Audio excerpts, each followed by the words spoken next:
ਵਾਹਿਗੁਰੂ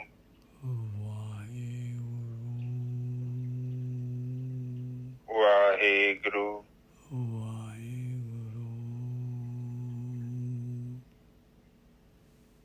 ਵਾਹਿਗੁਰੂ ਵਾਹਿਗੁਰੂ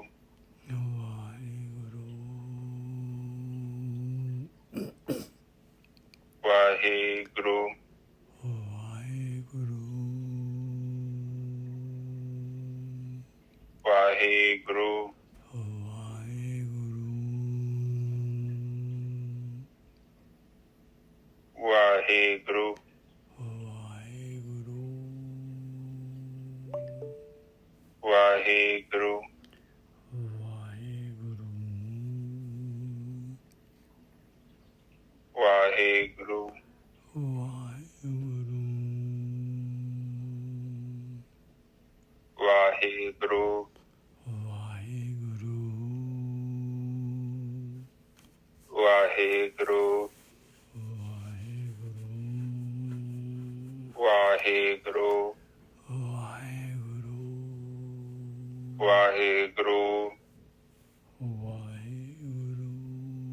ਵਾਹਿਗੁਰੂ ਵਾਹਿਗੁਰੂ ਵਾਹਿਗੁਰੂ ਵਾਹਿਗੁਰੂ ਵਾਹਿਗੁਰੂ ਸੰਗਤ ਜੀ ਤੁਸੀਂ ਚੁੱਪ ਵਾਹਿਗੁਰੂ ਵਾਹਿਗੁਰੂ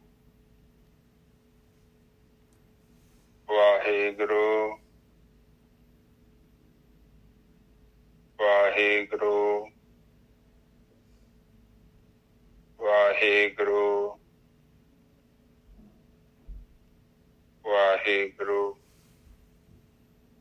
ਵਾਹਿਗੁਰੂ ਵਾਹਿਗੁਰੂ ਵਾਹਿਗੁਰੂ ਜੀ ਕਾ ਖਾਲਸਾ ਵਾਹਿਗੁਰੂ ਜੀ ਕੀ ਫਤਿਹ।